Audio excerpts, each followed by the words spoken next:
Two legends collide in this Title Tuesday matchup that happened just this week. Two now former world champions, Magnus Carlsen and Vladimir Kramnik, decided to join this past Title Tuesday, and they did get paired against each other. As you know, Title Tuesday is blitz, 3 minutes for each side with a 2-second increment.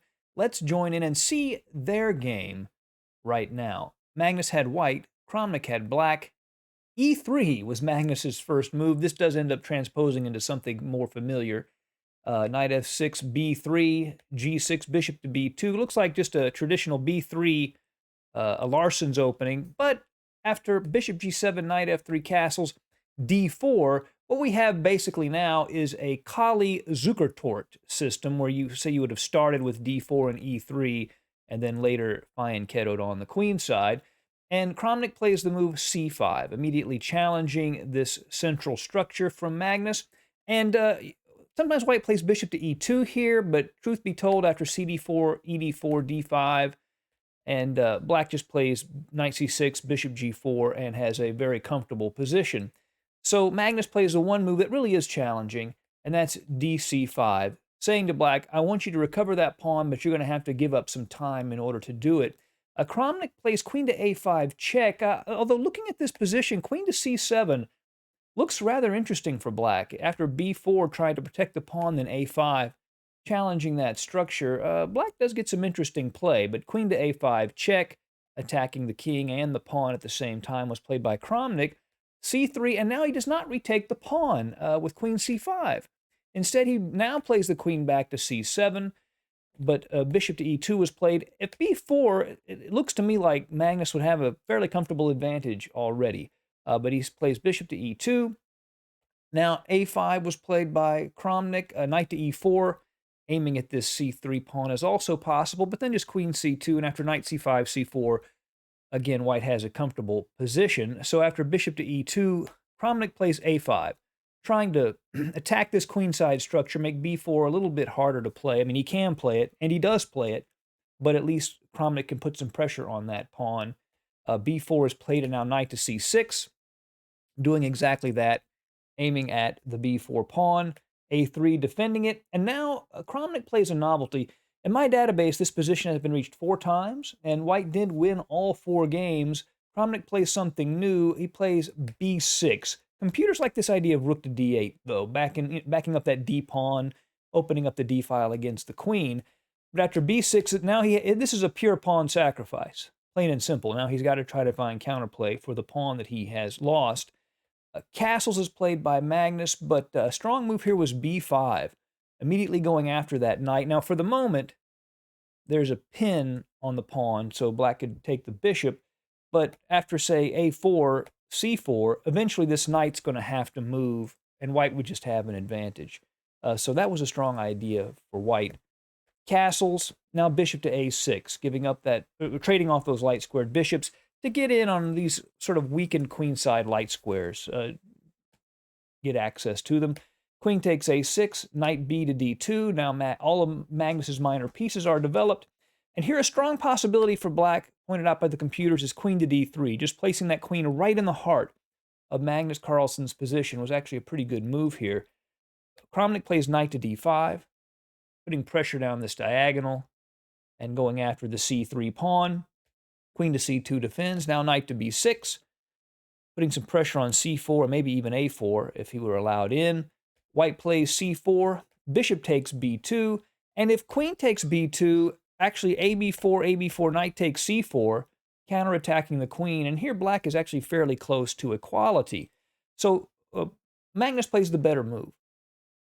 b5, an intermediate move that forks the queen and the knight, and Kramnik has a choice. He can either try to give up his queen for compensation or try to save the queen with queen takes a7.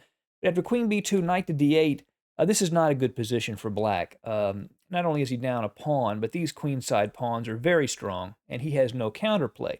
So instead, Kramnik decides to go ahead and sacrifice his queen, taking the rook at a1. Then when pawn takes queen, retreating the bishop back. So Magnus has a queen and a pawn. Kramnik has a bishop and a rook. Not enough compensation, but he does have strong minor pieces, and in particular, that bishop at g7 is quite strong.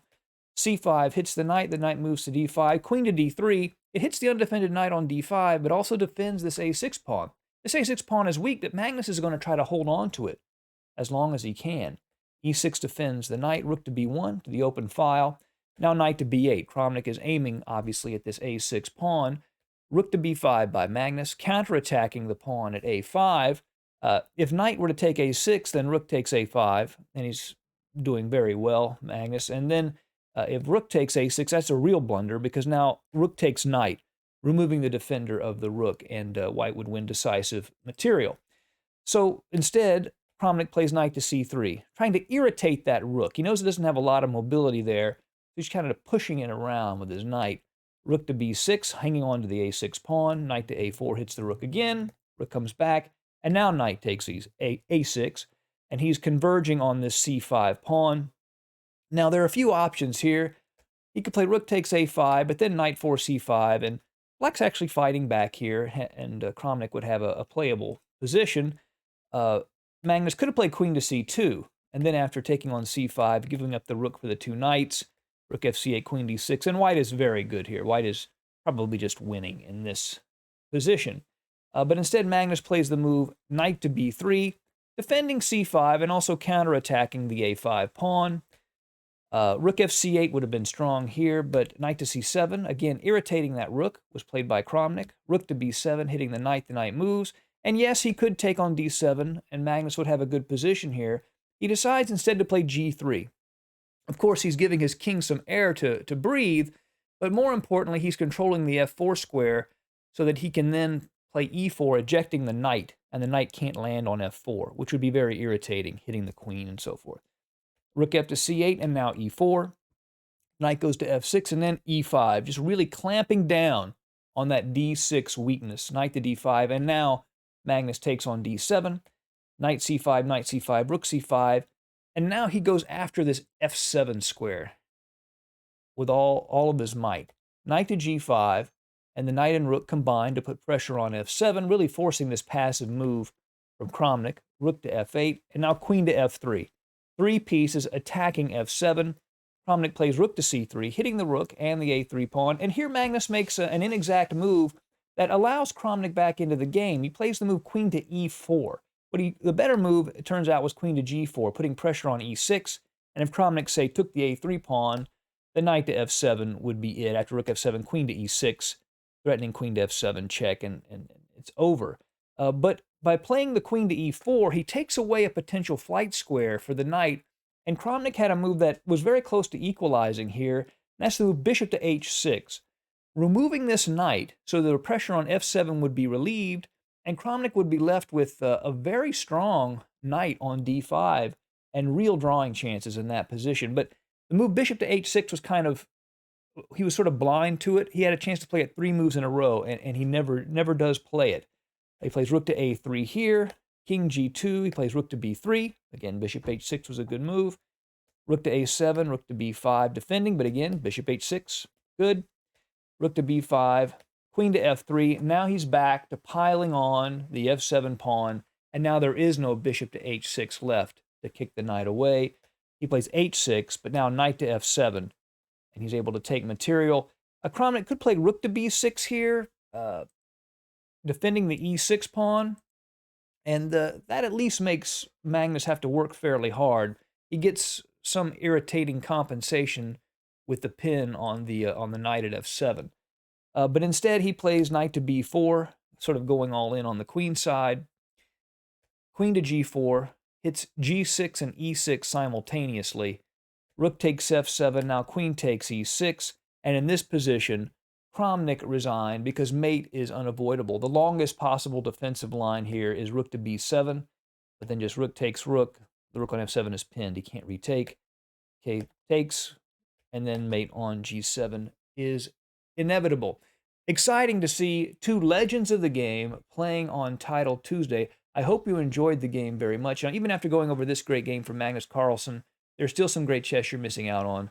To fix that problem, believe it or not, the key game you're going to want to watch is in this video right here, so be sure to check that out next. Goodbye.